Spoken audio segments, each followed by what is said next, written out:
Bonjour et bienvenue dans cette nouvelle vidéo, j'espère que vous allez bien. Aujourd'hui je vous présente les coulisses de ma nouvelle activité de vidéaste. On va découvrir ensemble mon setup pour 2025 avec tous les accessoires que j'utilise pour créer du contenu de qualité. Ça c'est pas à moi de le dire, c'est à vous de juger. Que vous soyez passionné par la vidéo ou juste curieux de voir comment je travaille, je pense que cette vidéo va vous plaire parce que je vais vulgariser un max tout en parlant un peu des caractéristiques techniques de mon matos. Allez c'est parti, j'ai déjà trop parlé, je vous montre mon setup pour 2025.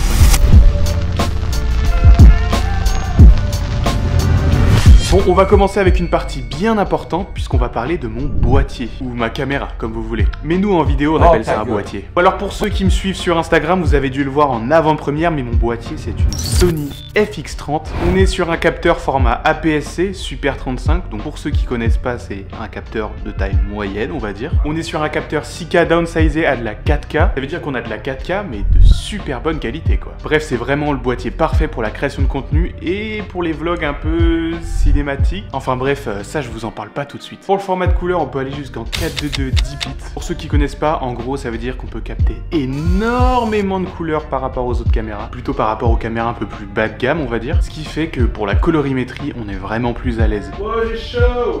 Ensuite on va parler de ma deuxième caméra, parce que oui j'ai deux caméras. Il s'agit du Sony ZV-E10, donc ma toute première caméra, celle avec laquelle j'ai appris à me servir d'un boîtier. Pour ce Sony ZV-E10, on est aussi sur un capteur APS-C, mais beaucoup moins performant que la FX30. Au maximum de ses performances, le ZV-E10 peut proposer de la 4K à 30 images par seconde en 4.208 bits. 4.208 bits, c'est justement le format de couleur avant le 4.2 10 bits. Sony a vendu ça comme une caméra de vlog, mais malheureusement le capteur n'est pas stabilisé. La seule stabilisation qui est disponible dans ce boîtier, c'est de la stabilisation interne, qui fait que vous avez un crop sur l'image et c'est vraiment pas terrible. Mais sinon, je dois dire que pour apprendre, cette caméra, elle est littéralement parfaite. Je regrette pas du tout de l'avoir achetée parce que justement, ça m'a mené où j'en suis aujourd'hui. C'est cette caméra qui a fait grandir ma passion pour la vidéo et franchement rien que pour ça, merci papa. Bon après tout ce qui est pour contenu court un peu à la va-vite en run and gun, j'ai un petit iPhone 13 qui franchement suffit largement. Par exemple c'est avec celui-ci que j'ai fait ma vidéo à la Racebox sur le testeur de réflexe. En bref, si vous voulez créer du contenu, vous n'avez pas forcément besoin d'une grosse caméra. Un téléphone suffit largement. Bref, on va passer aux objectifs. En tout j'en ai 3 différents. On va commencer par celui que j'utilise actuellement pour filmer cette vidéo. Il s'agit tout simplement du Sigma 10-18 qui ouvre à f2.8, qui fait que comme vous le voyez, quand je me rapproche comme ça, on peut avoir un flou d'arrière-plan qui est vraiment sympa. Et donc 10 mm, ça veut dire quoi? Ça veut dire que c'est un grand angle. Alors là, je suis pas du tout à 10 mm, mais regardez ce que ça donne si je me mets à 10 mm.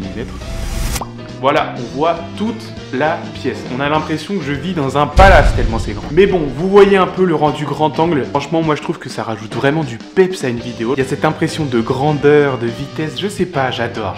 Mais bon, on va revenir comme on était avant. Donc voilà, c'est vraiment un très bon objectif, très net et même sur les bords. Bon, pour continuer, je vais vous parler d'un objectif incroyable qui nous a notamment servi pour le projet Expire de Alex. Vous savez le tournage où j'étais là ce week-end? Ah, si vous saviez pas, fallait me suivre sur Insta. Je vais évidemment vous parler du Sirui 33 mm f1.2. Alors l'avantage de cet objectif, c'est que grâce à sa grande ouverture de f1.2, qui est globalement énorme en fait, il va nous offrir des capacités en basse lumière qui sont absolument phénoménales. On va pouvoir capter beaucoup plus de détails et ça, c'est vraiment sympa quand tu fais de la vidéo. Même pour les shootings de nuit par exemple. Pourquoi j'ai pris le 33 mm? Eh ben tout simplement parce que c'est la focale la plus polyvalente. Je m'explique. 33 mm c'est l'équivalent du 50 mm en plein format, et pour ceux qui s'y connaissent en photo, le 50 mm c'est vraiment le must-have des objectifs. Avec ça vous allez pouvoir faire du portrait, de la photo automobile, de l'interview, mais il y a un truc qui est dommage, c'est qu'on peut pas vraiment faire de photo macro avec cet objectif parce que la distance focale est assez longue, elle est de 28 cm.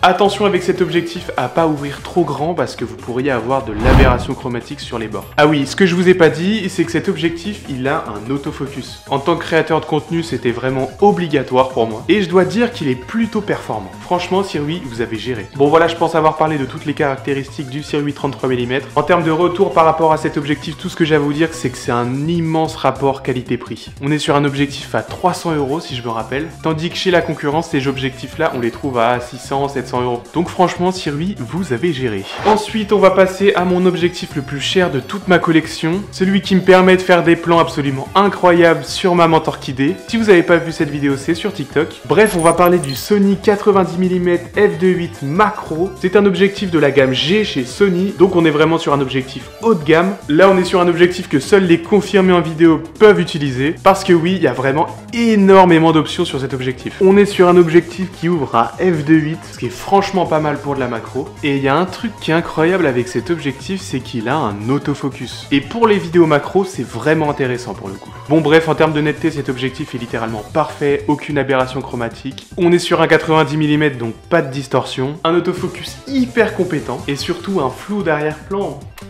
incroyable. Enfin bref, tout ça pour dire que je suis vraiment content de cet objectif macro. Donc si jamais vous avez des petites choses à filmer, vous inquiétez pas, j'ai ce qu'il faut. Bon, maintenant on va passer aux accessoires. Et pour entamer cette partie, je vais évidemment vous parler de mon bébé, mon petit stabilisateur DJI RS3. Regardez-moi cette beauté. Donc comme je l'ai dit, on est sur un DJI RS3. Il s'agit d'un stabilisateur haut de gamme de chez DJI. Moi quand je l'ai acheté, j'ai été assez surpris de l'autonomie. Pour le coup, il est vraiment efficace, ça m'est arrivé de faire 2 jours de tournage sans le recharger. En termes de stabilisation, il est vraiment très efficace, enfin bref, j'ai rien à dire là-dessus. Il est littéralement parfait. Par contre, avec ce stabilisateur, j'ai un accessoire qui m'est vraiment utile, un accessoire que je pense tout possesseur de stabilisateur devrait avoir. Et oui, il s'agit tout simplement de cette petite poignée small rig. Bon, peut-être que comme ça, vous voyez pas à quoi ça ressemble, mais je vais vous montrer ce que ça donne sur le stabilisateur. Là, voilà, ça vous dit peut-être quelque chose, non? Comme vous pouvez le voir, c'est une poignée supplémentaire que je vais venir pouvoir attraper comme ça. Et c'est vraiment plus confortable de pouvoir tenir son stabilisateur à 2 mains. Parce que portez-le toute la journée sur une main, je peux vous assurer que vous allez vraiment avoir mal aux avant-bras. Bon, on se retrouve sur un format un peu plus vlog, j'ai l'impression, non? Bon, j'ai dû enlever la caméra du trépied pour vous montrer mes éclairages. Bon, alors pour l'éclairage, nous sommes sur un kit panneau LED Bicolor 660 de chez Neewer. Franchement, rapport qualité-prix, c'est vraiment imbattable. C'est tellement de bonne qualité qu'on s'en est servi sur le tournage de Alex pour le projet Expire. Vous le voyez derrière, il y a 2 emplacements de batterie, ça veut dire qu'on peut s'en servir sur batterie. C'est vraiment intéressant parce que je trouve que les câbles sont un peu courts. Et ici, grâce à ces 2 petites molettes, vous pouvez changer le ton de votre éclairage. Franchement, sur cet éclairage, j'ai rien à dire, c'est vraiment efficace. D'ailleurs, vous allez me dire ce que vous en pensez de l'éclairage sur cette vidéo. Moi, perso, j'adore. J'aime bien tenir la caméra comme ça fait vraiment vlogueur quoi, vidéaste quoi. Ouais, mais je pense que pour vous, on va quand même retourner sur le trépied.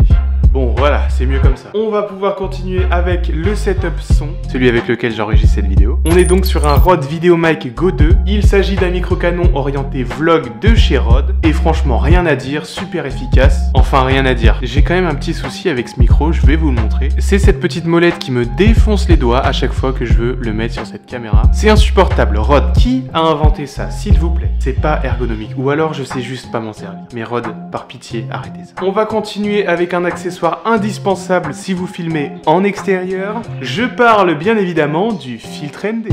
On est donc sur un filtre VND Nano X de chez KNF Concept en 72 mm. Et donc pour ceux qui savent pas à quoi ça sert un filtre ND, et ben c'est simple, je vais vous montrer, regardez. Là vous ne voyez pas à travers, et là vous voyez à travers. Il s'agit tout simplement d'un moyen mécanique de bloquer l'entrée de lumière dans l'objectif. Et c'est très utile, notamment si vous voulez garder un flou d'arrière-plan en extérieur et qu'il y a vraiment beaucoup trop de soleil. J'ai pris ce filtre ND en taille 72 mm avec des petites bagues d'adaptation de taille comme celle-ci. Et comme ça, ce qui est super, c'est que je peux littéralement le mettre sur tous mes objectifs. Et ça, c'est vraiment game changer. Et pour finir, on va parler de mon drone. Oui, ce petit bébé là.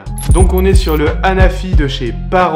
Bon alors je m'en suis pas énormément servi, mais de ce que j'ai vu pour la vidéo c'est vraiment un bon drone. Après je vous avoue que c'est pas définitif, je compte forcément investir chez DJI, hein, la base des drones. Mais franchement celui-là il est plutôt efficace. On est sur un capteur 21 mégapixels qui peut filmer en 4K 30 images par seconde. Donc franchement on est au max. Et je vais passer ensuite à mon petit sac photo. Donc on est sur un sac KNF Concept qui est franchement pas mal. Regardez la place qu'il y a dedans, on a vraiment beaucoup de compartiments, même des petites poches pour mettre des SD. Si j'ai envie de porter un trépied, j'ai ma petite poche sur le côté. On a même une petite poche sur le côté pour mettre tout ce qui est carte SD, batterie, etc. Et non, franchement, ce sac, depuis que je l'ai, c'est un indispensable. C'est trop pratique, ça permet de compacter ton matériel et t'es jamais en manque de rien. Enfin bref, c'est une obligation d'avoir un sac comme ça quand on est vidéaste, sinon on s'en sort pas. Bon les petits potes, je pense avoir fait le tour de tout ce que je possède pour 2025. Évidemment, n'hésitez pas à me dire ce que vous en pensez. Si vous avez des suggestions d'investissement sur ce qui pourrait me manquer par exemple, n'hésitez pas, l'espace commentaire est juste en dessous. Bref, enfin voilà, je suis en train aussi de me faire un petit décor dans le fond, parce que pour l'instant c'est juste ma chambre. Vous avez vu, j'ai même rangé pour l'occasion. Enfin bref, j'espère que cette vidéo vous a plu. N'hésitez pas à venir me suivre sur Instagram et sur TikTok si vous voulez apprendre à me connaître. C'est là-bas que je poste le plus de contenu. Et évidemment, si t'as un commerce, une entreprise ou quoi que ce soit et que t'aimerais développer sur les réseaux sociaux, tu sais à qui faire appel. Sur ce YouTube, je vous laisse, on se retrouve la semaine prochaine pour une nouvelle vidéo. Allez, ciao, bye bye!